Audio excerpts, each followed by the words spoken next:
You are listening to the number one podcast made by two guys 40 plus who should have been featured on ABC's Wide World of Sports.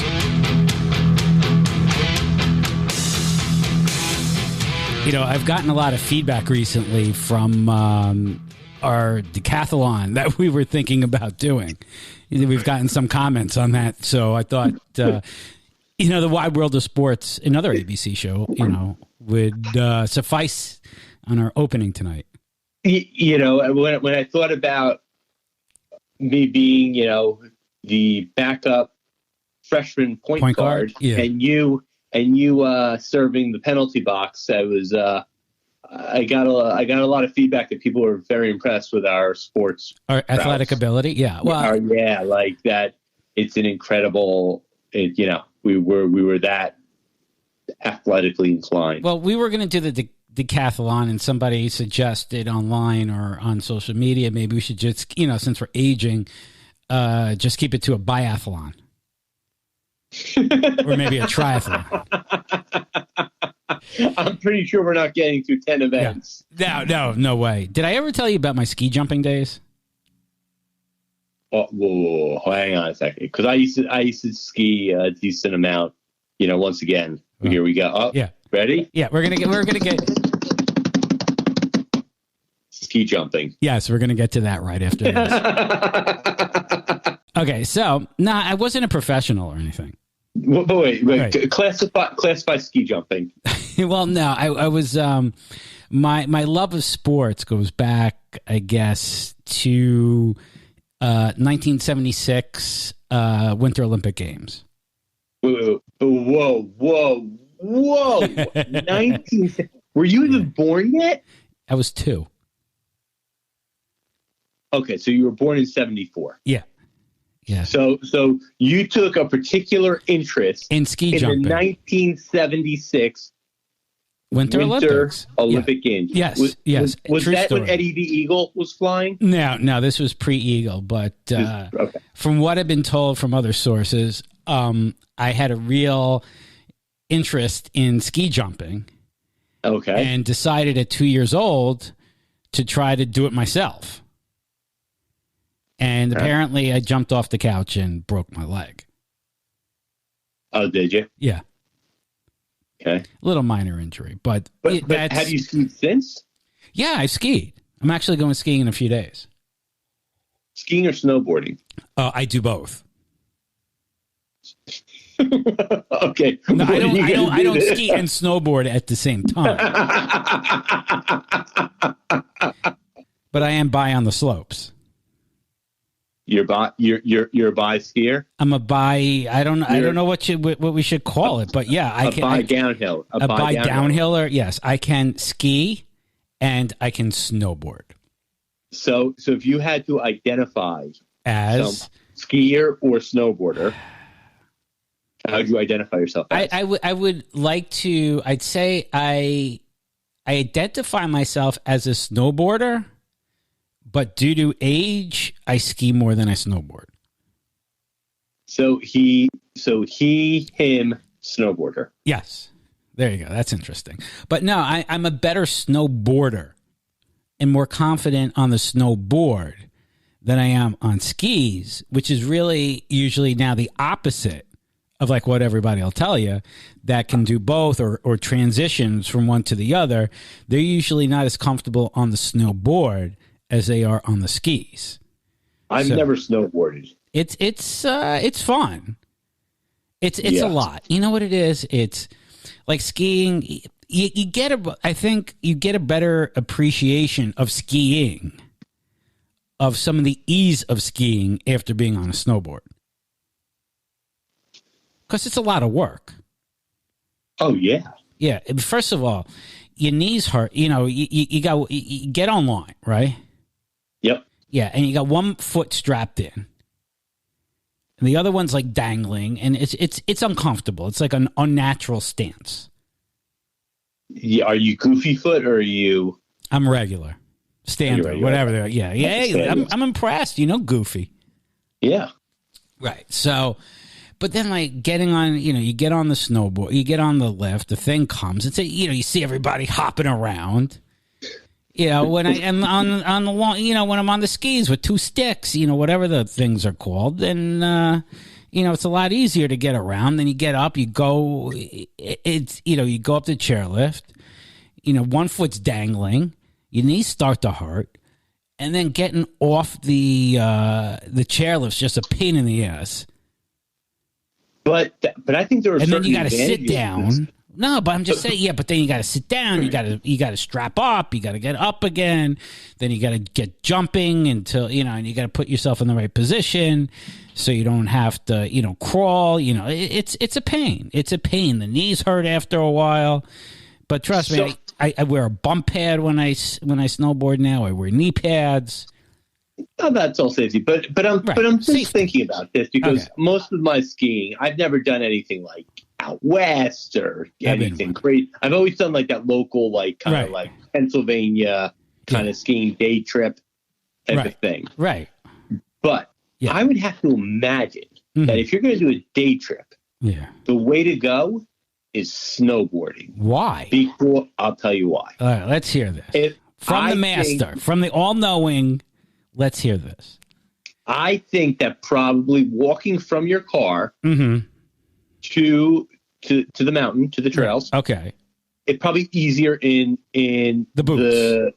The boots. Oh, 100%. The snowboard. 100%. Okay, because walking in those ski boots from your car to the trail is brutal. Oh my God. Yeah, it sucks. Like we're going this weekend, so I'm already strategizing like a week before what I'm going to do. But I know I got to tell you, I got really cool snowboard boots. I do. They look like Nike like flights. Oh, nice. Yeah, nice. They're black and blue. They look like Nike basketball sneakers. They're really freaking cool. And here's the second part. Okay. Yeah, the walk is walking in awful. The boots. Awful. Right. Yeah. Putting on the boots. You're exhausted. You need a nap after getting the boots on. Exactly. Right. And I got old boots. I don't have custom boots. I got off the rack crappy boots. Ski boots. Yeah. Yeah, that are just stiff. You strap them. Do you have the rear buckle or the regular like? I got the regular whatever in the front, like 3/4 whatever it is. Right. I've had both, and I think the ones that are mounted in the rear are not good. I think they pop open too easily. I don't know. All I know is like I'm tired by the time I'm done. Exactly. I'm like, you first of all, you got so many layers on. But wait, here's the other 50% of why snowboarding is better for a local day trip. Okay, let's hear it. Walking from the car, not only are you in better boots, but all you're carrying is a snowboard. That's true. Although after years of doing this, we've learned how to strap up. Do you like wear the snowboard on your back? No. We carry the snowboard, but we've over time I wouldn't say we're a ski family. We go several times. Like, we go, a decent amount, let's say, each winter. But now we got those straps, so you can carry your skis with the boots. Or carry, with you put your poles in there, so you're not, like, I know. It's like you're carrying over your shoulder. You got the poles are dangling, and the boots you can't walk. It's not a good situation. You know what it's like? It's like and you can tell it's the equivalent of golfing without a golf bag. Yes, very good. You got to carry all your clubs loosely, right? And there's no bag, right? Or you get like you have the clubs and you got a crappy bag, and the second you pick it up, all the weight from like the heads make the bag fall over and all the clubs flip over. Yeah. Exactly. You need something solid. But it's like. You need like 2 to 3 days of mental preparation. I feel like before doing this kind of stuff. Really? Yeah. It's a pain. Like we're going this weekend, right? First of all, it's going to be like 5 degrees. Yeah. So, and I know we're not rushing to the mountain. Going to be there like first thing in the morning, and we're going to this busy mountain, which isn't my favorite, but I'm not going to say, where it is. I don't want to insult them. I would, if I say that on the air and then we air this and they listen, then, they're going to like boot me off the chairlift or take away my pass. But I know it's going to be a long walk from the car. So you kind of have to drop everybody off. And me being the man of the house, I got to go park and walk back. That's what you do. That's what we do. But I know I'm not. See, I thought ahead of time. I'm not dropping. I'm wearing my boots I'm wearing regular shoes or a winter boot from the car to the ski area. And but then you put my boots on there. You get into a whole locker situation then. Yeah, but I don't know. No, you could really, people, there's respect. Like you leave the bag in the locker or you leave it somewhere and people, but, with the COVID now and do you go into the lodge? Do you not go into the lodge? It's going to be 5 degrees. Do we eat outside? Do you have the man? It's added like another layer of thought to this whole thing. Do you still really want to go skiing? Sometimes no. I try to get out of it.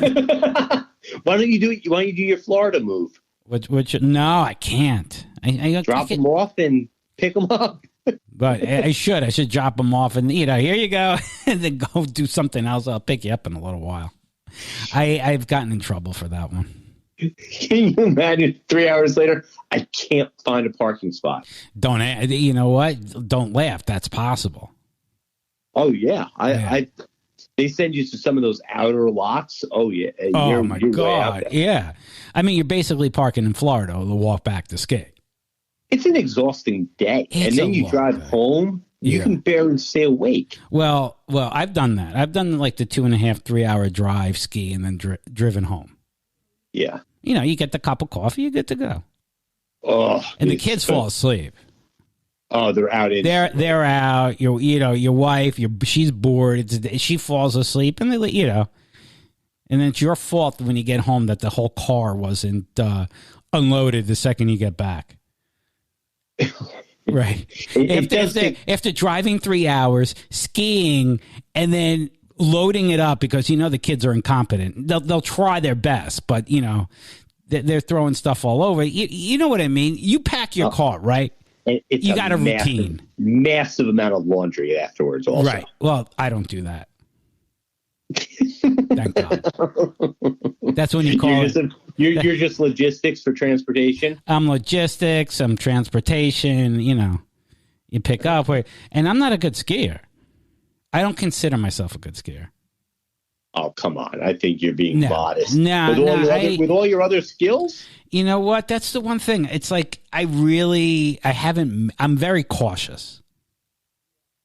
See, that's why I told you I'm better on the snowboard. Snowboard, I'm good. I could do diamonds, whatever. I'm on the snowboard, not so much on the skis. The skis can kind of get away from you. That's the whole thing. It's the falling. I don't want to fall. No, you don't want to I feel like if I'm skiing, like I can't control my fall. Snowboard, I can control my fall. Well, because you're kind of like sitting down part of the time when you're on a snowboard. Yeah, no. It's there's just a the ski gets caught, you fall backwards, you fall this, you catch an edge. Yeah, oh, that's awful. Yeah. And I got to get up Monday morning and go to work. Yeah, it sounds like a great time. Yeah. Well, at least we're staying over at somebody's house. One of my vacation homes. Oh, really? You have a place to stay? Yeah. Not mine, but it's one of my vacation homes. I've got several. Yeah, I got several. I got several out-of-state homes. I don't own any of them. Really? But I have additional residences. That you own? No, I don't own, but I get invited. Or do you mean like an Airbnb? No, family owned, so I consider it my, second home without paying for the second home. And this isn't like a family like real estate portfolio, right? No. It's somebody else in my family. They own another house. Another friends of ours own a house like 10 minutes away. So we're good guests. We're fun to have. So we get invited a lot. Do you bring anything? Yes, of course. Besides my joyous self, you have to bring something. Right. Yeah. So I'm just curious. You bring the whole family. I'm wondering. What do you bring? Well, it depends on the person. I mean, is it like alcohol, or is it edible? I usually well, let's see. I like to. It depends on like the people that we stayed with a few weeks ago. I happen to enjoy, and like we brought cigars. That's nice. Over the summer. Yeah, I like to get something for him as well. That's not just we did some Japanese. What was it? Not sake. Like scotch? Yeah, Japanese scotch I brought up. Oh, wow. So you're bringing some nice gifts. Yeah, well, you got to enjoy it. How come you don't stop by my house with any of this stuff? You never invite me. Well, you're the one who always comes here without your wife. Every time we went out to dinner that one time and your wife was there. I was shocked that she showed up. Was she? Because I think we were on opposite ends of the table. I know. That's a great dinner. If you can go out with your wife and you enjoy the other couple, the guy, I'm saying, and you don't have to talk to your wife the whole time, it's great. That's a good dinner out. But what I'm saying is, like, I'm a respectful guest when I go. Oh, I could see you being like that. But you can't it's all I go with the respect the grill philosophy. Yeah, it's their grill, it's your grill. You don't touch another grill. Yeah. Because there are two different kinds of house guests. There are those that just take over, right? Oh, yeah, you know the type. And there's those. I sit. I try to. I ask, can I help? I'm a good guest. You put out food, I eat. You put out drinks, I drink. But I don't try to tell you anything what to do. Okay. I think you got to respect the process. Yeah, there should be like a handbook written on how to be a good house guest. Yeah. Maybe that's what we have to publish now. Maybe we should. Well, I can continue it with. It's got to be different than my other series of books. No, these aren't these aren't motivational books. It's got to. I got to. No, well. It could be in the self-help section. For some people, yeah. I don't like those guests that just come in and take over, and then they're redoing your plate. You know what I mean? They come over, the plate should be here, this should be there, your drink should be here. Let me take apart your fridge and put it together. And you're like, what the hell are you doing? You don't like take over the house like all your stuff. No. They give me a room. I keep all my stuff in my room. Okay. No lingering. You know what I mean? No shrapnel anywhere. Do you make the bed the next day? That's my wife does that. Okay, but you make but the bed's made. Yeah, okay. Yeah. You got to towels on the floor or on the rack. On the rack. You put them back on the rack. Well, I try not to shower. Only when necessary. You have to after a day of skiing. Oh, I'm gonna stink. Yeah, you have to shower. Oh my God! No, I don't know if I am. I know I'm bringing a big bottle of deodorant and some spray, and see that's the thing. I don't want to leave them a mess, like in the shower. Like I feel guilty about that. You just brought up a very interesting topic that I've always thought about that I don't get. Okay. Would you remember deodorant? Right. You put it on in the morning. Yeah. Wears off throughout the day. Correct. Then they came out with like that 12 hours of protection. Oh, it's not. Then 24. We're up to 48 hours of protection. How could somebody need 48 hours of deodorant protection? But don't they put it on the next day? Right. But that's what I'm saying. Like, you're going to go and you've got to shower. Do you just stay awake for 48 hours in the same clothes and your deodorant is still working? I don't know. Deodorant? How do you know? Do you like get a thing? Maybe if they have an app on their phone to tell you when to put it on again. I just never, but you know what I'm talking about. Like they tout their products by saying 48 hours of protection. And I'm like, who needs 48 hours? It lasts just as long as the vaccine. Right. You know? Even the vaccine doesn't say it lasts 48 hours. No, nobody even knows how long it lasts. But, Gillette. Yeah. 48 hours of protection. I don't believe it. Okay, I tell you what, we'll run a competition. We'll put the deodorant on. And after 12 hours, you start smelling your underpits and see if what's going on in there. How do you even know? How do you even know when like that stuff wears off? I just think it's just common sense that it's time to take a shower. Right. It's time to clean yourself. Yeah, you spent the day. You're in clothes for. Do you think deodorant even works? Yeah, it's probably just. I don't even know. It's just like one of those things that's just bad for the because of the spray. I'm off sprays. Are you on stick? You do spray? No. No, I would. Stick. I would rather do spray. Really? Yeah, I feel fresher. What was that stuff called? The old spray bottle. It was that one brand. Right guard. Yeah. They had that distinct man smell.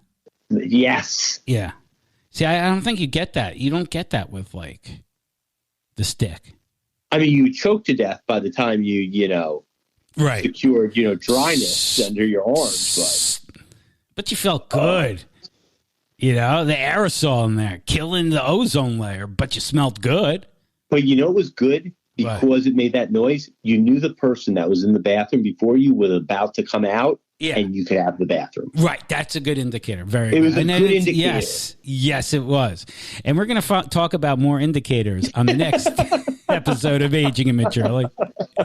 You can check us out at therealagingimmaturely.com. And if you listen to us on Apple Podcasts, please leave us a 5-star review.